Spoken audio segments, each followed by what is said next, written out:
Story appears ordinary until you see the core side of it. And what you're looking for is the story behind the news. We bring it to you from Lagos, the commercial capital of Nigeria. Giving you all sides and political stories round the clock. Every detail from the start line to the final whistle.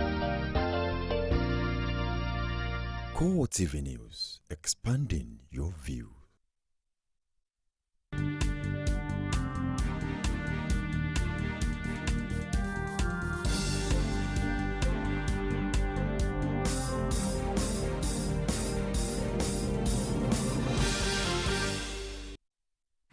Hello there and welcome to CoreTV News with me, Sabena Izuku. Starting on a sad note, the Sun Vice Chairman, Dimba Igwe, was yesterday knocked down by a vehicle jogging around his residence in Okota area of Lagos.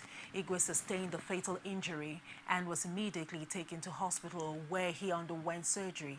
He reportedly died afterwards. The chairman of the Sun Publishing Limited, Oju Uzokalu, expressed great shock on hearing about the incident. He described the day as the darkest day in the history of the organization. Meanwhile, President Goodluck Jonathan has described as shocking the sad news of the untimely death of Dimba Igwe.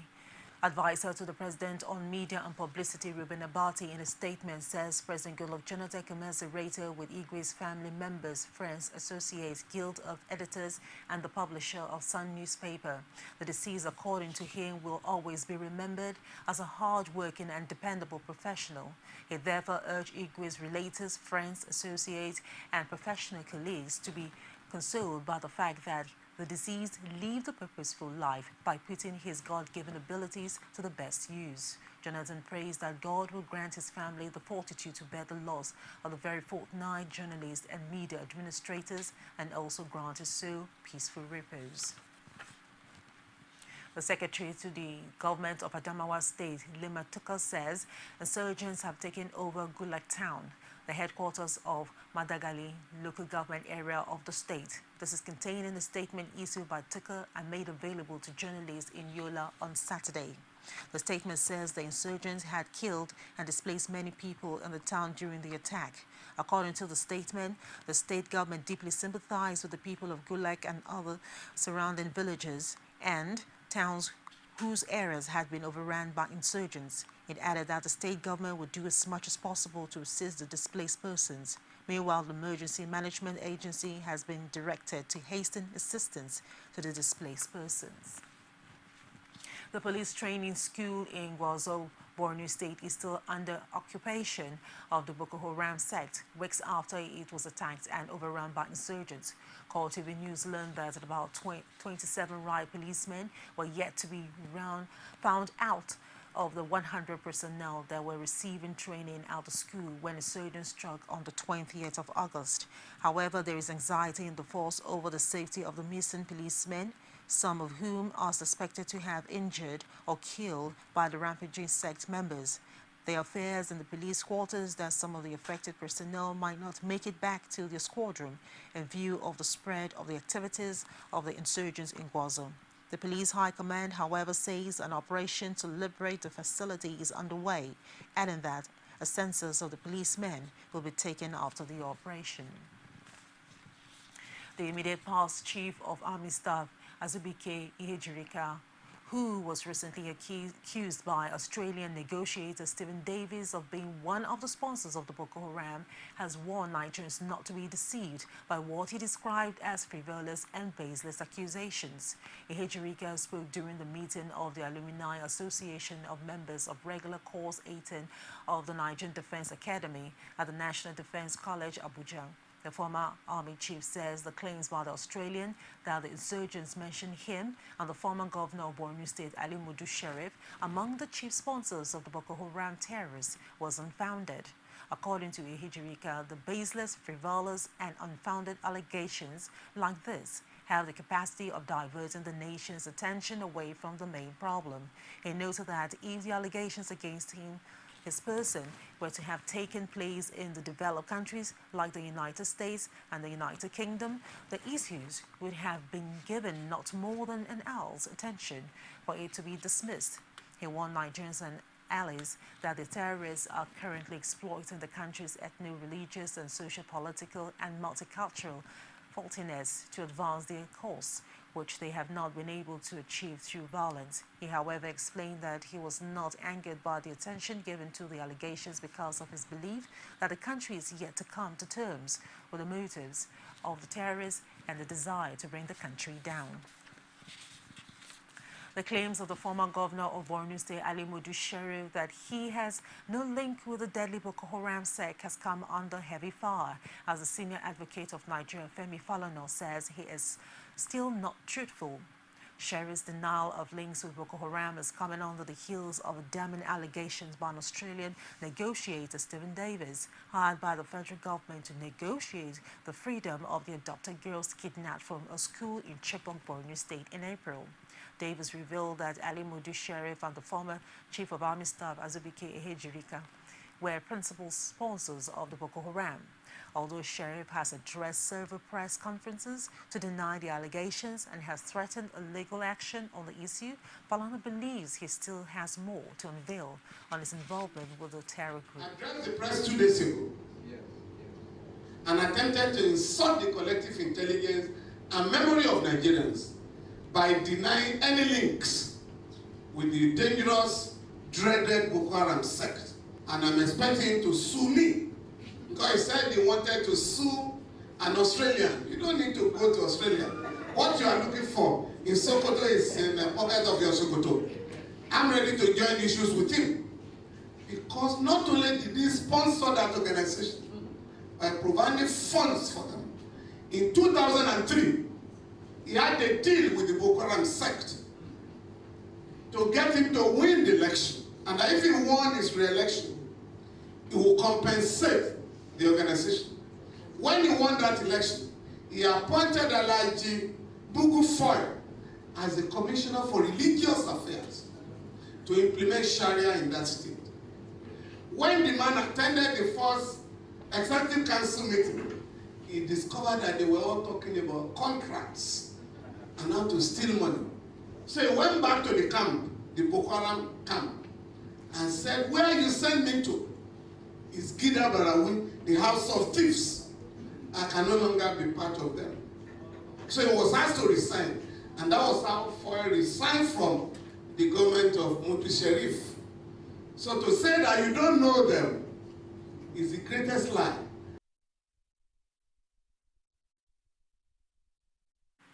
The recent attack of the Boko Haram insurgents at Bama, Borno State has been generating reactions from Nigerians.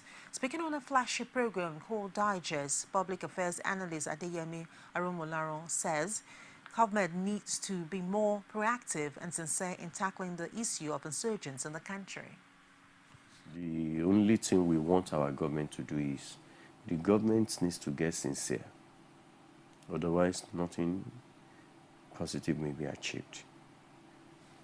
Yes, those guys, they have the money with which they are buying their weapons.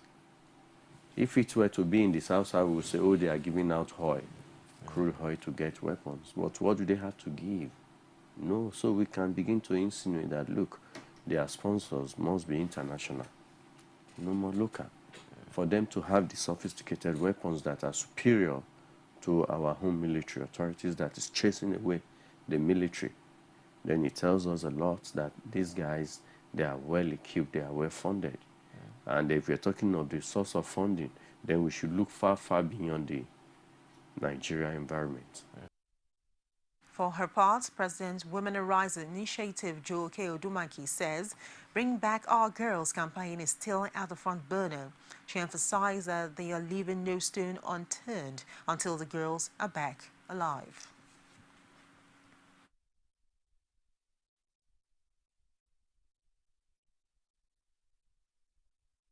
There is the need for us to keep that issue on the front burner so that our girls are never forgotten. And I think that apart from having the girls back, rescuing them, we will also have arrangements when these girls are back. How would they be reabsorbed? Scholarship. So it's not that all hope is lost, although one thinks of the fact that the rescue they must painstakingly rescue the girls, because it's not going to do us any good. God forbid, I even hate to think of it. Imagine the fact that nobody will also want to fathom the fact that we want the girls, we want Sambisa to be bumped, and if the girls are alive or dead, we should bring them. No, we want them rescued, we want them alive.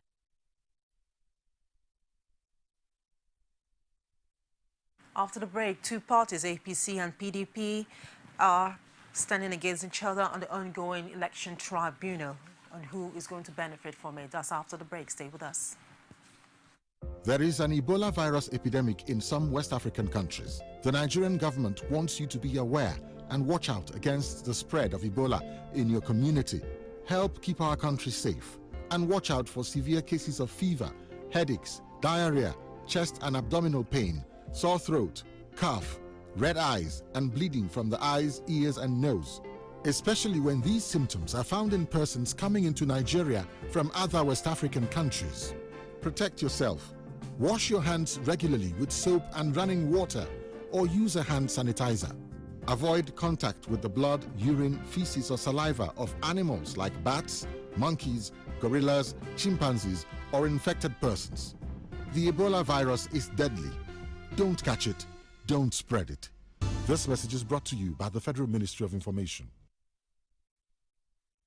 Welcome back. There is a suspension of two INEC officials who participate in the conduct of the just concluded governorship election in Osun State as speech members of the ruling All Progressive Congress against the opposition party, PDP. The two parties are bickering over who stands to benefit at the ongoing election tribunals from the development. Rashid, take up the issue with the spokesperson of the two parties and filed in this report. The August 9th governorship election in Osun State has come and gone. A winner has emerged. However, the controversies trailing the outcome of the election lingers on. It is no longer news that the PDP is currently at the Election Petition Tribunal challenging the outcome of the governorship poll.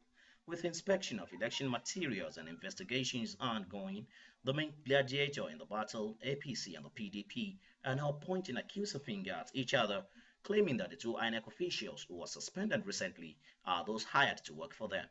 APC says the suspended officials worked for PDP during the election, a statement the PDP described as laughable. He was caught by vigilant youths and was dragged to state CID. And there and then was released to a kingpin, to a chieftain of the PDP. So how could he have worked or been working or attempting to work for APC? There's no amount of antics that can distort the unwholesome experience that Osun people were confronted with, talking about the August 9 gubernatorial election. For the APC now to come back and accuse PDP that did not benefit from their irregularities, it's laughable. The blame game continues as the APC says INEC's decision to suspend its officials and its reasons for doing so is not the business of the PDP. But the PDP insists there is more to the suspension and the reasons given for it. The INEC came out to say that their employees, those they have in their employment, say this, did this, and then this is why we are taking action. And you still went ahead to be querying that action, then why should they be telling you that they misbehaved? That's why you send them on. So they were trying to defend the boys. It was a national office of that, of the election management body that sanctioned those officers. Therefore, for the Osun State office of INEC to come round and begin to concoct cock and bull story is laughable.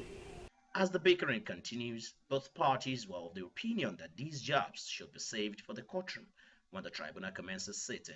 We have no apology that we won. We won creditably well, we won convincingly, and we won because the world saw what we have done, and they gave approval of what we have done. We don't have any problem because we have enough unassailable evidence and records to show that there was a great deal of malfeasance as far as the August 2022 election was concerned. As the political battle rages on, more interesting fireworks are expected from these gladiators, especially when the Osun Election Petition Tribunal begins its sitting. Rashid, CoreTV News, Oshobo. And on infrastructure, the Nigerian authorities want professionals in the construction industry to maintain international best practices in order to stem the tide of building collapse in the country. This was the thrust of a message delivered at the National Stakeholders Forum on the Industry in Abuja. The forum was at the instance of the Standard Organization of Nigeria. The report. Building collapse has been a recurring phenomenon in the country, and in a bid to check the trend, the government is seeking compliance with standards, especially of block and allied products.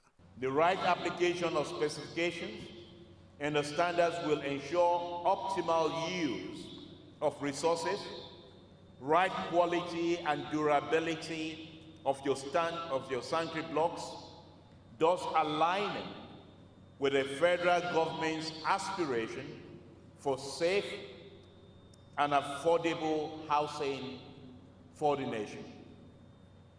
I wish to therefore employ all professionals in the building and construction sector, including artisans and concrete block molders, to ensure the use of only certified materials. What we're doing today is a life-saving activity to ensure that we all learn to do the right things and to ensure that we continue to do them after today. Nigerian government officials also want consumers to insist on getting value for their money. I wish to also call on all Nigerians to endeavor to demand for quality as a right. You may be aware that also that the Consumer Protection Council also reports to my ministry. The job of CPC is to protect the ultimate consumer. So whilst we are interested, you also report to the ministry in terms of producing the concrete, the blocks. It's also important that you meet the required standards because it's important that the consumers get good value for money. This end, the authorities are insisting that stipulated grades of cement and blocks in particular must be used by builders and contractors for buildings to stand the test of time. And on the health matters, the World Health Organization has announced that the deaths from the Ebola virus disease has claimed more than 2,000 lives, while assuring that the treatment vaccines will be available by November. The deadly virus has claimed 2,097 lives out of 3,944 people infected in Liberia, Guinea, and Sierra Leone since emerging last December. The UN's health organ reveals after a two-day crisis meeting in Geneva.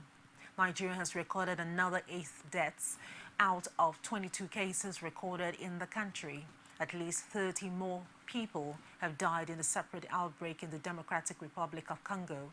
According to the World Health Organization, results from safety trials from 2 prototype vaccines should be known in November. If proven safe, the vaccine could be available in November 2014 for priority use in healthcare workers. The UN Secretary General Ban Ki-moon said the goals of stopping the worst ever outbreak of the disease within 6 to 9 months.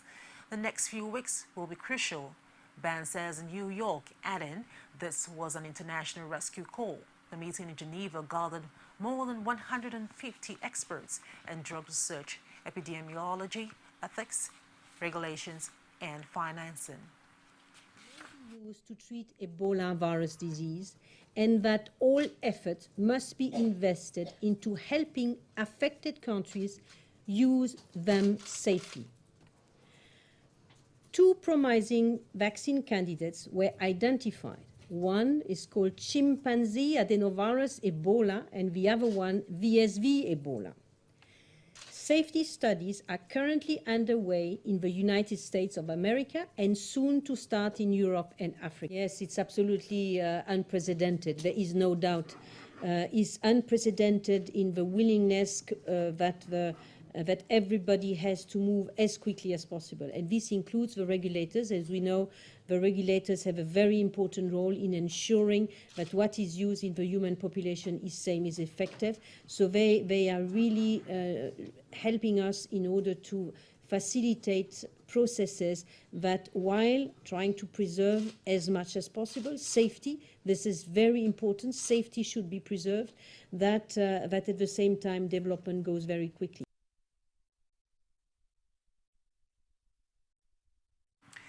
Sierra Leone footballers are disappointed by a sense of betrayal by fellow Africans over the Ebola virus that has led to a near-power status and forced them to play all their games in the ongoing African Cup of Nations qualifier away from home. Only players based outside Sierra Leone were allowed into Ivory Coast for the African Cup of Nations qualifying game in Abidjan on Saturday, and it was only under a threat of being expelled from the competition that the host authorities permitted the game to go ahead. The Ivorians' attitude to flight of their fellow Africans has deeply upset the Sierra Leone stars. Nearly 2,100 people have now been killed in the devastating Ebola outbreak in West Africa, with about a quarter of the deaths in Sierra Leone. Many African governments have sought to isolate Sierra Leone, Guinea, and Liberia, the worst hit countries, including their sportsmen and women. New to us. We've seen it developing over the last few months, and so it's something that we've agreed that we need to be the positive sort of focus of the nation. And football, as you know, in all countries across Africa, it's such an emotive, sport, and if the national team wins, it can buoy the confidence of the nation. And so, for us, we're looking to do our little bit in terms of making sure we put on positive performances and hopefully gain the right results to help take the national team of Sierra Leone forward into the African Cup of Nations. We have to feel depressed, We are, like I say again, we're playing in Europe where things go a lot smoother, and we come here, we want to do best, we want to do well, for our nation, but we've just been going through a lot of struggles recently, and for, again, like I said, for us not to have the help of the African nations, it's really difficult. We approached Ghana to host, to help us host the games in Ghana. We was turned down. So seeing all these things, it's really difficult. The way we are treated is like we don't belong in the African planet, in the African continent. Sorry, it's like we don't even, people don't even want to see us, because the way people treat us, when we go to airports, as soon as you say, "I'm from Sierra Leone," it's like I'm from an alien planet. People start pushing themselves away, giving you this eye that I think it's embarrassing to us Africans, to be treating another African that type of way.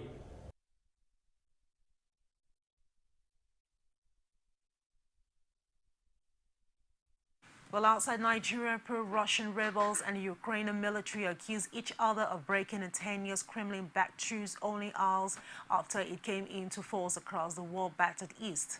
Although situations overall appear to be calm, the rival claims underscore the fragility of the deal that aims to end 5 months of bloodshed. It contains no framework for a political solution to an insurgency still threatening to tear apart Ukraine.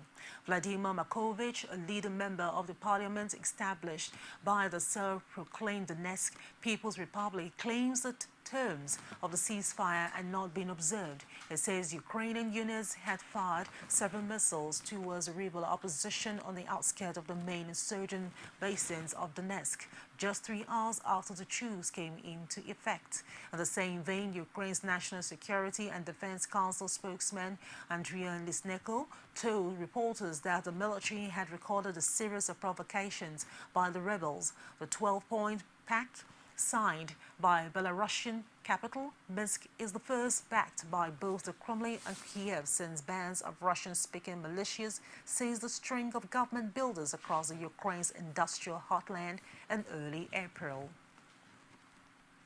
And that's it on the news on the hour. Please do join me at the top of the hour for more. I am Sabina Izuku. Thank you very much indeed for watching.